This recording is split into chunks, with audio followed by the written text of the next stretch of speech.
ESPN app, Sirius XM Channel 80, as well as ESPN2. He's Jay Williams. I'm Freddie Coleman.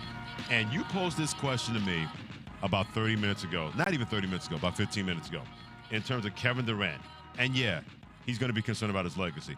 The more that somebody says, I don't worry about that, they're really worried about that. If they're saying, I'm not trying to be this, they're about to be that when it comes to Kevin Durant.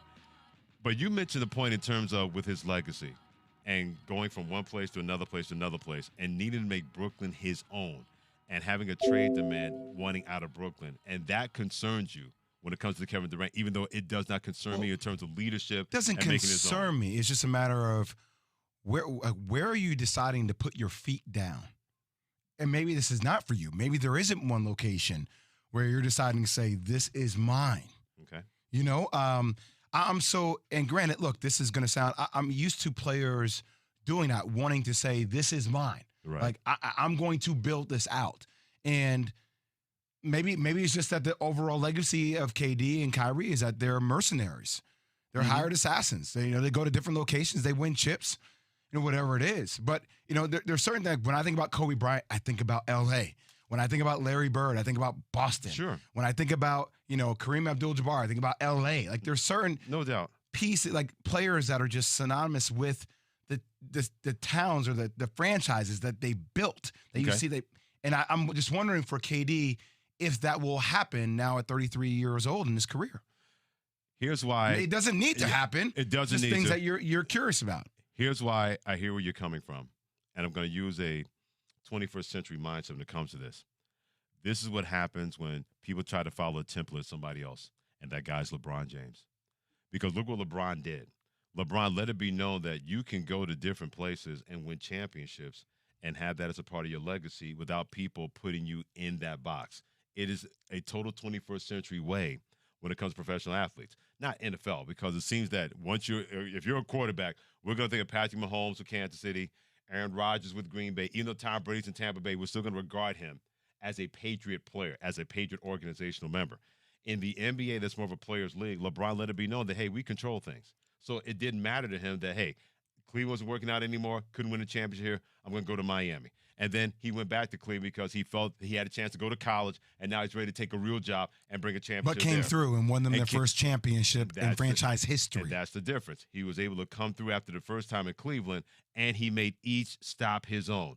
He went to Dwayne Wade's team and made that his own. Miami. But you feel like Cleveland is his. Cleveland is his. That's spent fair. A long period of his career in Cleveland, born in Akron. Right. Went back to Cleveland, won a championship. I still feel like that's right. That's his. Right.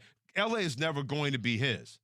He's part of the lineage. Agreed. Yeah. It's always going to be Kobe's, always going to be Magic's, always going to be Shaq's, always going to be Kareem's, 1,000%. Cleveland is his. Right. So that's my question with KD. Like, OKC, but I get it, but I guess it's his to a degree. But the thing that bothers me when people try to throw that Kevin Durant, and I hate to call his name Charles Barkley, who I respect a lot, but Charles Barkley putting that out there about being a bus driver and all that thing with Kevin Durant, that you got to be the bus driver. Well, Charles Barkley, when things were working out in Philadelphia, moved on to Phoenix. When Kevin Johnson was there, Dan Marley, all those dudes got them to the NBA Finals. And I guarantee you had thrown that kind of conversation about being a bus driver the way he threw that at Kevin Durant, it would have been an issue. A lot of it is what it sees, right? Is what people perceive. Like, perception is different than what reality is.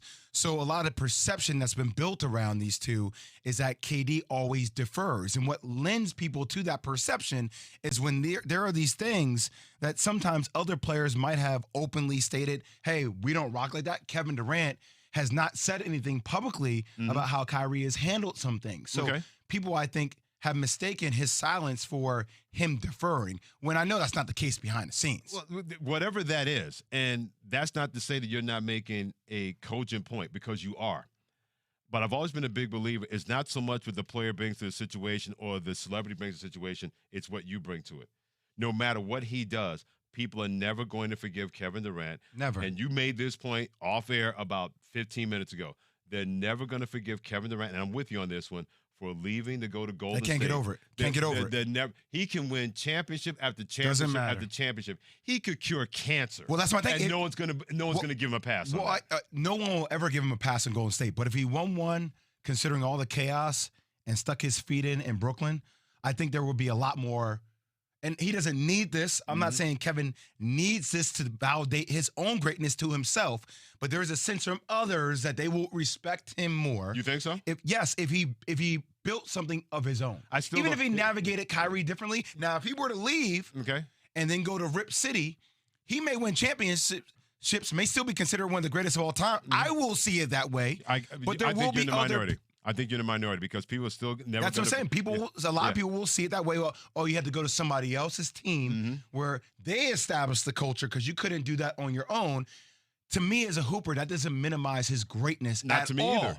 But I'm in the deep end of the basketball world, right? And that's not a lot of people. You want more for Kevin Durant than other people want more for him because you know exactly what kind of situation he's dealing with the Brooklyn Nets. It's the same with any athlete because I know people on the outside look at it. Right, and I get that. And that's bringing a different perspective. And you're exactly right, Jay, to bring that kind of perspective. I said the same thing last week on First Take that Russell Westbrook, for all the criticism that he gets, he's the kind of draft pick that you should always want because he was able to override himself. People never thought this guy was going to be an MVP. I'll give you another one. Russell Wilson.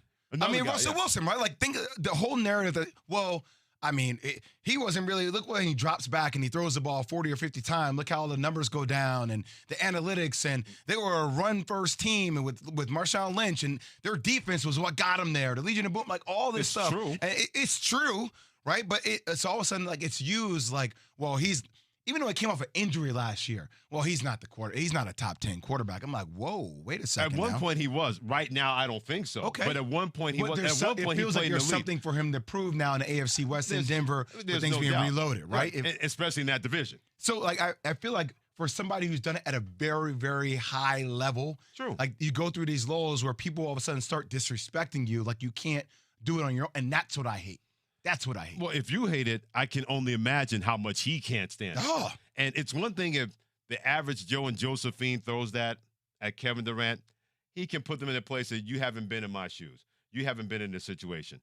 But when your peers from the past says it, that drives him nuts. I'm not trying to speak for him because I know how I would feel. I would say, wait, man, when you had your chance to do your thing, why don't you let me do my thing the way I want to do it and how I want to go about it?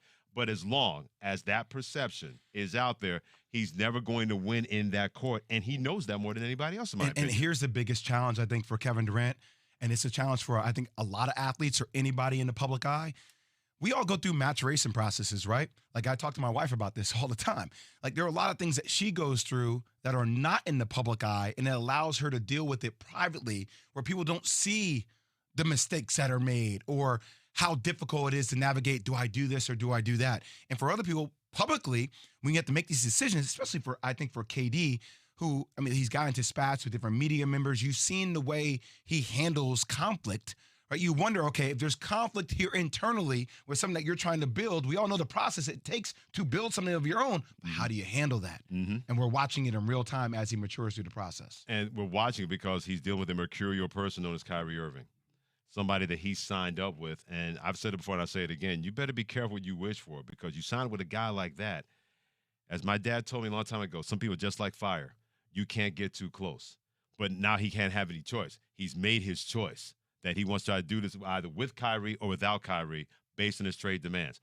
How going forward the Brooklyn Nets going to handle this is going to be very interesting, but also more important, how Kevin Durant's going to handle this. I also think what Kyrie, I know it's his money, but I also think what Kyrie does talks about Kevin Durant too.